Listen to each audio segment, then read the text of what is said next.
Quiero que ustedes se pongan a pensar en estas preguntas. Si ustedes se encontrara pasando por una situación de gran estrés, hoy que está de moda el estrés, ¿qué diría en su oración? Si usted está pasando por un gran estrés, ¿qué diría en su oración? Si usted supiera que mañana va a morir, ¿qué diría en su oración? Si acabara de ser lastimado por un amigo íntimo, ¿qué diría en su oración? Si sintiera que absolutamente nadie le ha entendido, ni siquiera sus propios familiares, ¿qué diría en su oración? Si estuviera a punto de ser arrestado, de ser juzgado y luego ejecutado, ¿qué diría en su oración? Pensando en esto, vamos a ponernos en pie y vamos a orar, hermanos, para empezar en esta mañana. Estás en los cielos, en tu trono, Padre Celestial. Queremos agradecerte primeramente porque nos has dado la oportunidad, Señor, de estar en esta mañana reunidos como iglesia, Padre, como una familia, bendito Dios. Gracias, Padre, por tu Hijo amado Cristo Jesús, que murió en la cruz por cada uno de nosotros. Y gracias a ese sacrificio estamos, bendito Dios, con una sola mente, Señor, con un solo propósito, bendito Dios, reunidos en tu nombre.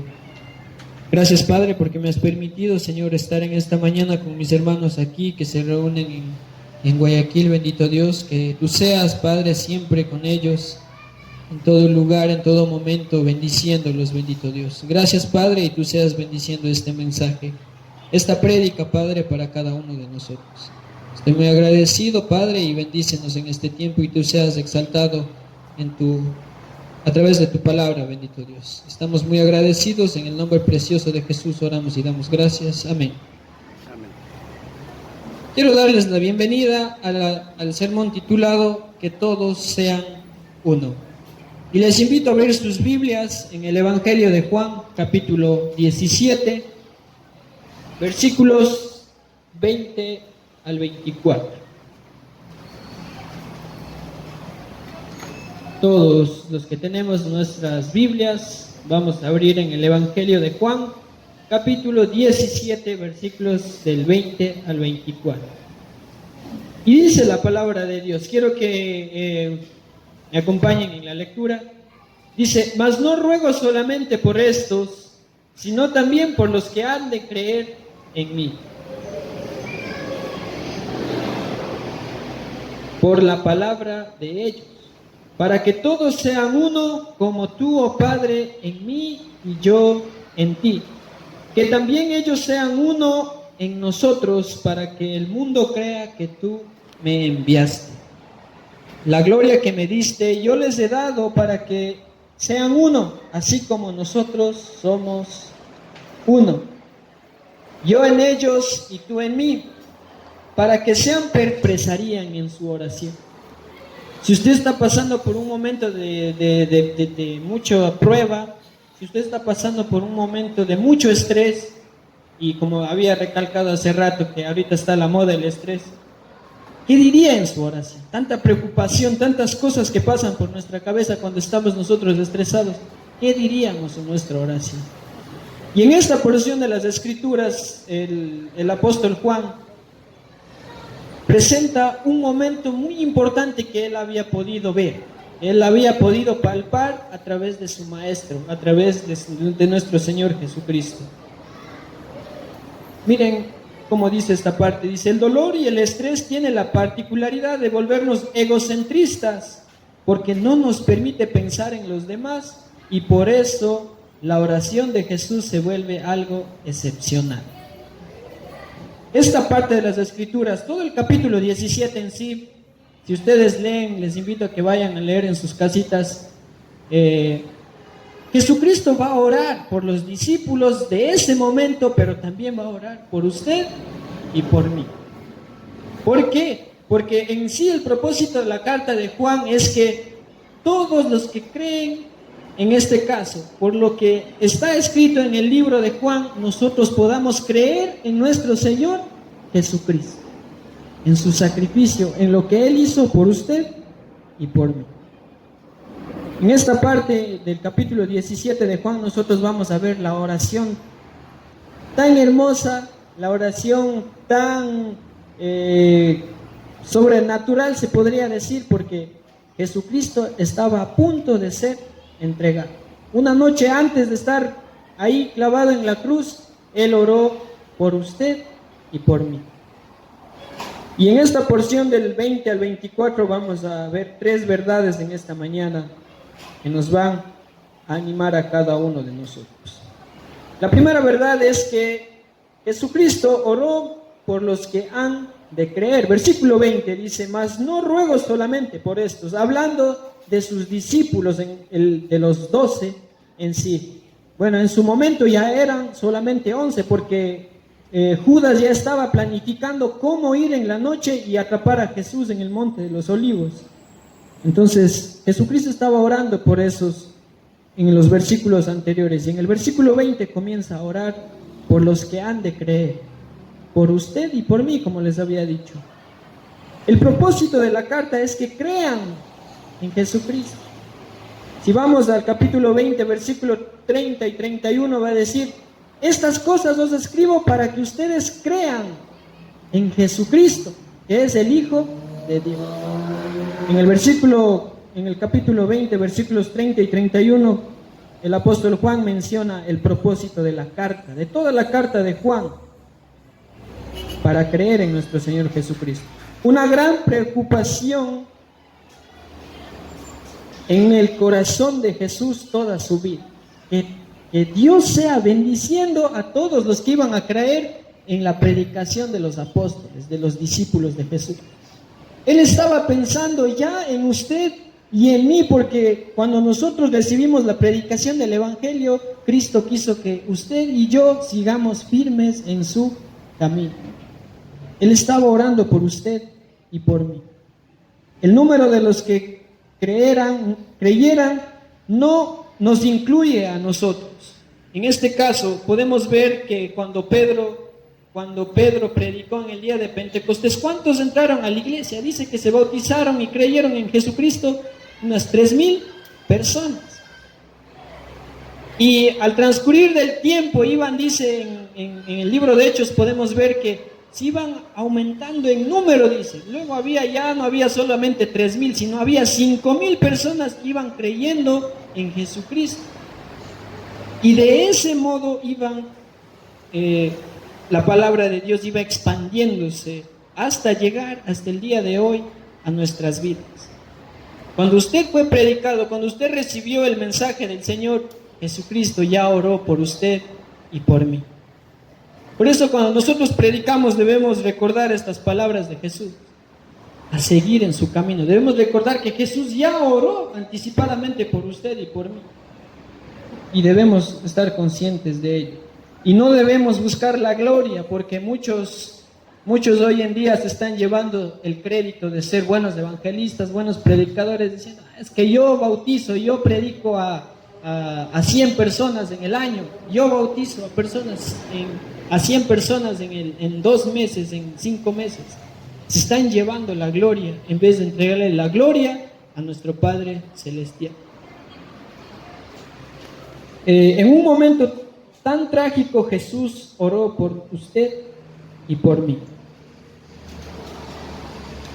Jesucristo en el versículo 20 está haciendo la mención, como les había dicho, y haciendo énfasis en que Jesucristo, sabiendo que iba a morir, sabiendo que estaba, acaso un poco de exégesis de hermenéutica, sabemos que cuando una palabra es repetida más de 3 veces, esta palabra tiene importancia. Esta palabra debemos ponerlo nosotros como una manera de más atención. A ver, ¿por qué Jesucristo aquí está mencionando esto? ¿Por qué la palabra de Dios menciona esto? Si nosotros podemos ver en el versículo 21, dice: todos sean uno, para que ellos sean uno, como nosotros somos uno, dice la palabra de Dios, haciendo énfasis en la palabra, seamos uno, así como nuestro Señor Jesucristo y el Padre es uno, nosotros como iglesia, como hermanos también seamos uno. Hace el gran énfasis. La verdadera unidad es lo que se demuestra en la relación entre Padre y el Hijo. Si nosotros nos damos cuenta, miren, el versículo 21, para que todos sean uno como tú, oh Padre, en mí y yo en ti. También ellos sean uno en nosotros para que el mundo crea que tú me enviaste. ¿Cómo entendemos nosotros la verdadera unidad? Nosotros no debemos pensar en la verdadera unidad viendo a un equipo de fútbol que trabaja en equipo. Es que ellos sí tienen un solo pensamiento. No. Nosotros como hijos de Dios debemos ponernos a pensar en la relación que tuvo Jesucristo con el Padre. En la esencia de ser hijo de Dios, en la esencia de ser Dios mismo. Nosotros debemos poner nuestro pensamiento en la esencia de Cristo, así como el Padre era uno con Él. Vamos al versículo 23.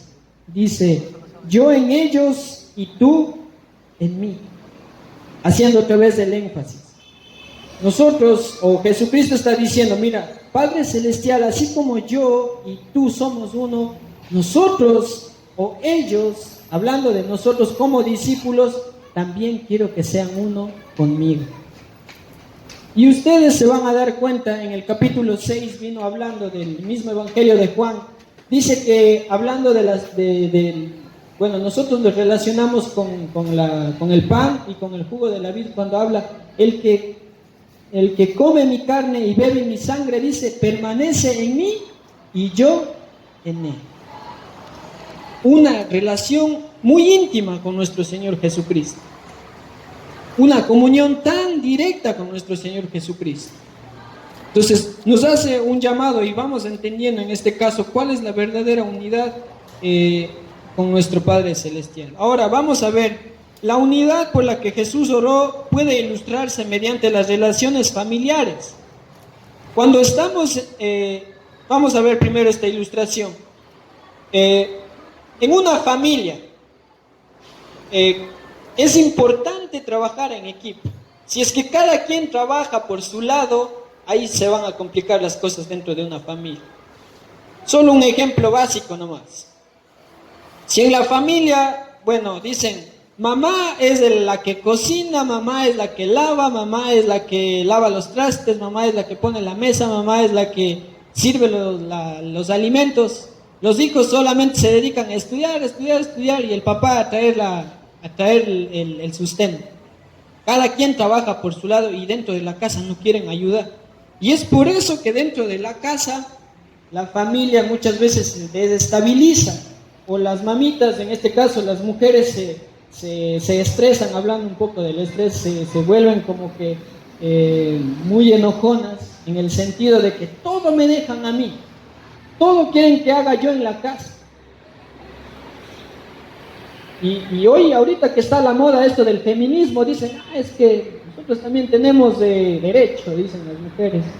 Y en un sentido, nosotros debemos entender que, bueno, no es porque la mujer fue creada para que haga las cosas en la casa, tiene que hacer solamente ella todas las cosas que mencioné anteriormente, sino que tanto papá, tanto como hijos debemos apoyar en ese sentido. Entonces, no está hablando en un sentido de esto, de la unidad, de que, hablando entre nosotros, como iglesia, ¿cómo se ilustra esto de la unidad? Dentro de la familia, ¿hay o no hay problemas? Sí hay problemas, sí hay conflictos, sí hay enojos, sí hay desacuerdos muchas veces dentro de la familia. Y dentro de la iglesia va a suceder lo mismo. Pero, al final, siempre terminamos juntos. Siempre va a estar la familia en tiempos de dificultad, la familia, papá, mamá, siempre va a estar ahí. No te va a dar la espalda. Ustedes no sé si han escuchado la frase, dice, la mamá, aunque el hijo sea, dice, vago, feo, gordo, flaco, no sé, de todo, la mamá siempre te va a querer, siempre te va a ver como el mejor. Dentro de la familia, hermanos, a pesar de todo, a pesar de los problemas, a pesar de las dificultades, vamos a estar ahí. Yo solamente como anécdota, dentro de mi casa, bueno, todavía yo vivo con mis papás. Y a veces tenemos choques con mi hermana menor.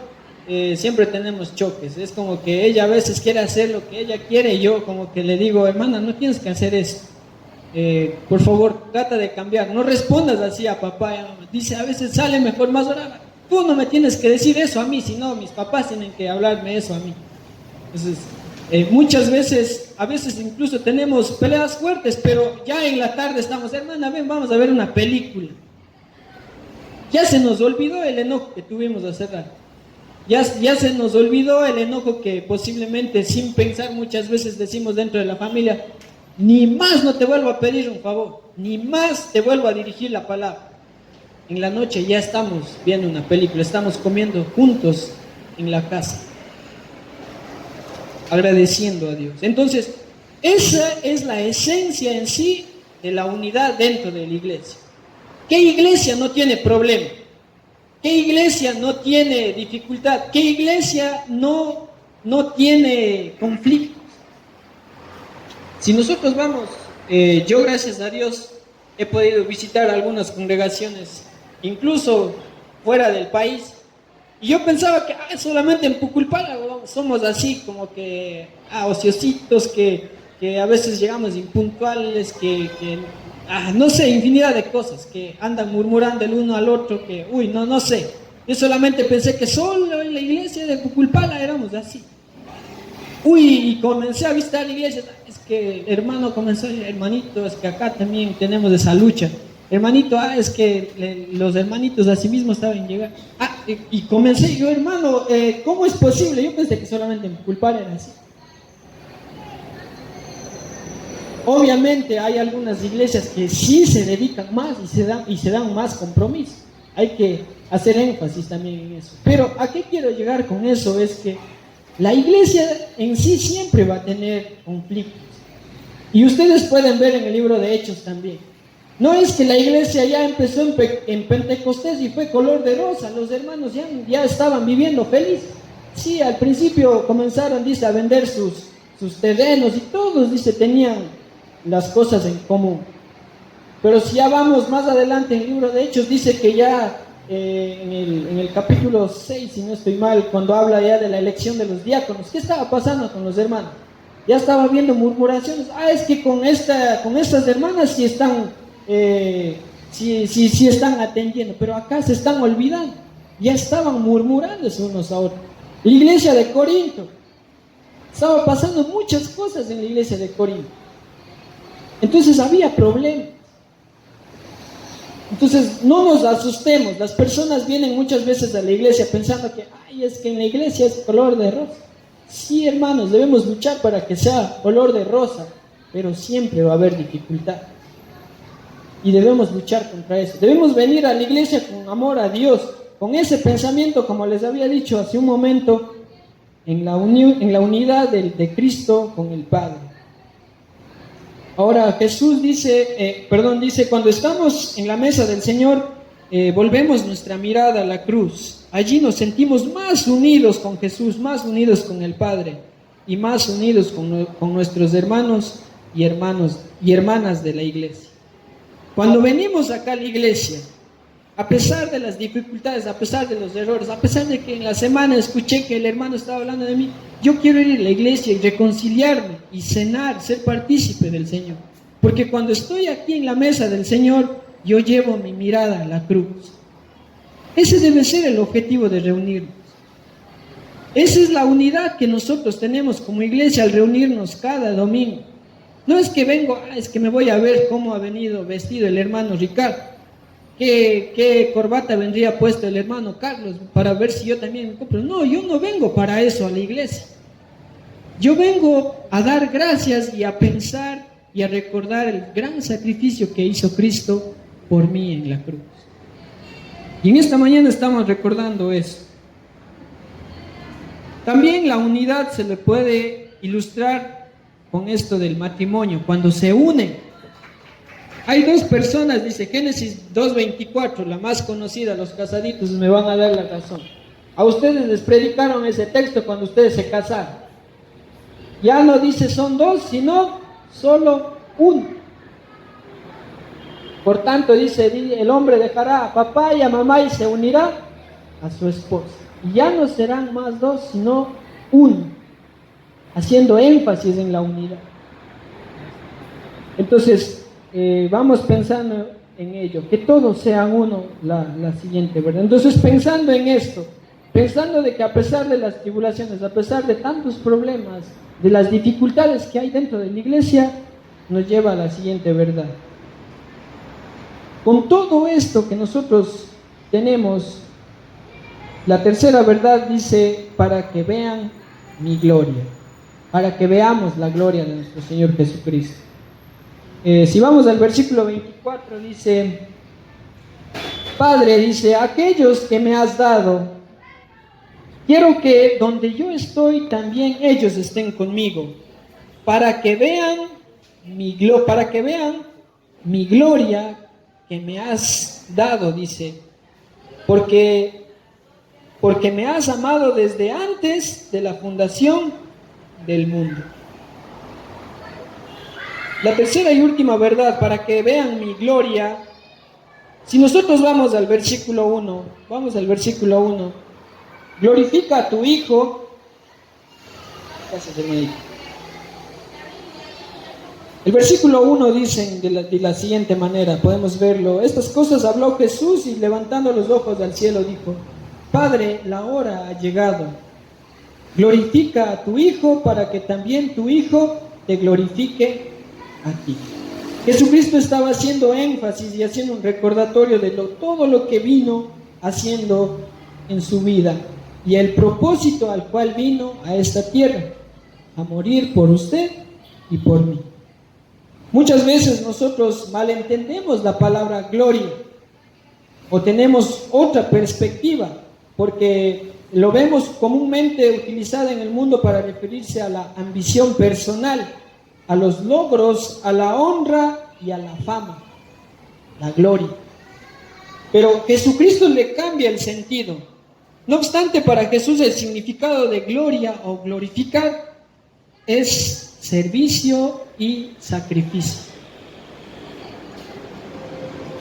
Entonces, miren nuestro Señor Jesucristo cómo cambia la manera de pensar de cada uno de nosotros o del mundo en sí en esto de glorificar.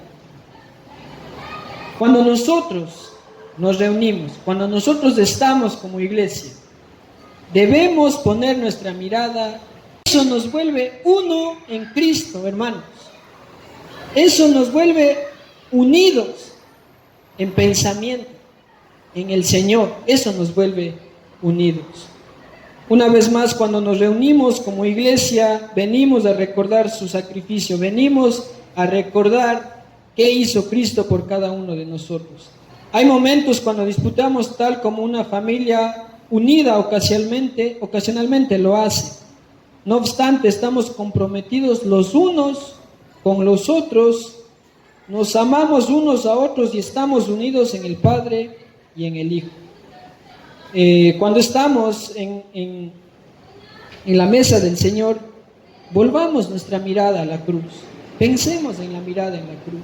No seamos como los de la iglesia de Corinto que estaban reuniéndose para lo peor y ya no estaban reuniéndose para lo mejor.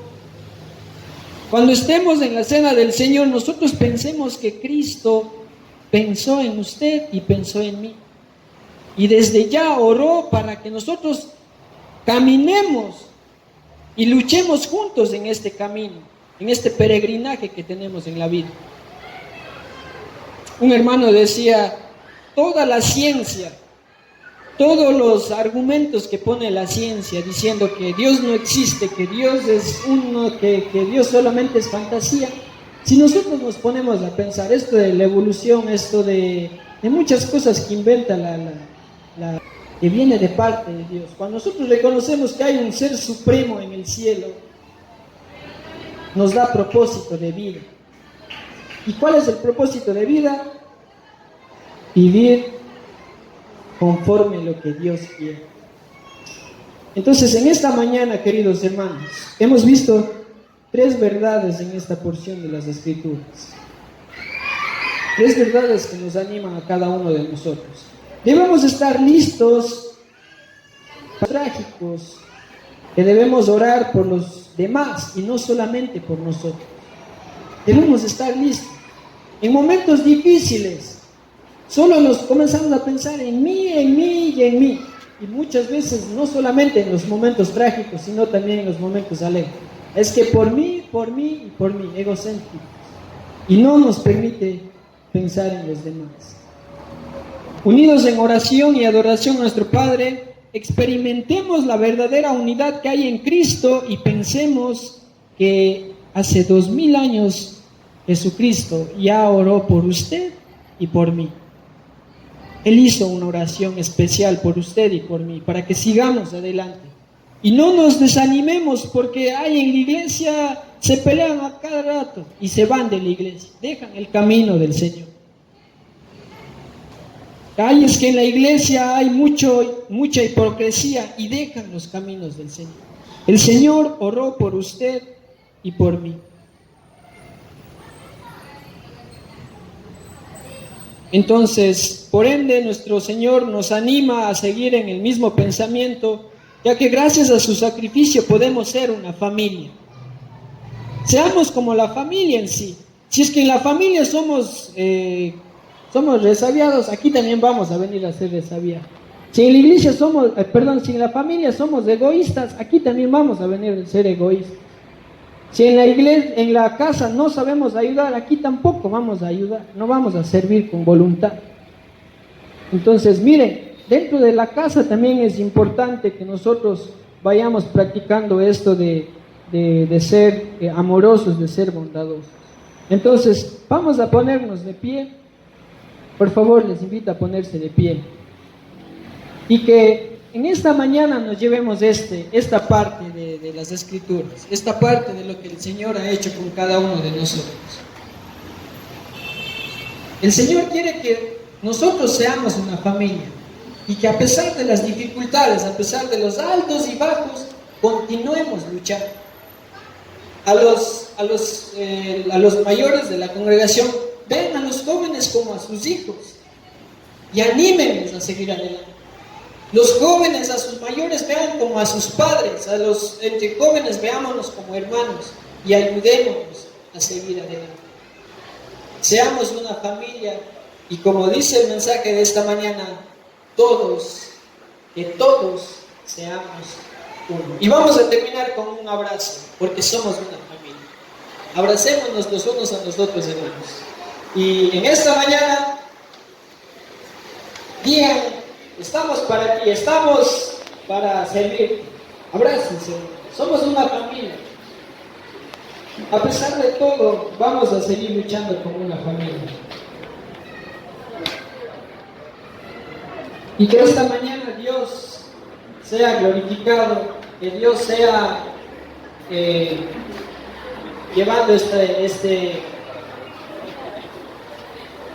bello momento para cada uno de ustedes y vayan pensando en sus casitas, cómo debemos ser como hermanos. Que todos seamos uno. Aquí en Guayaquil, en Limonal, por acá, por Gallegos Laya, por Durán, por Tucupala, por Riobamba, que todos seamos uno, porque gracias a Cristo podemos llegar a una familia en todo lugar.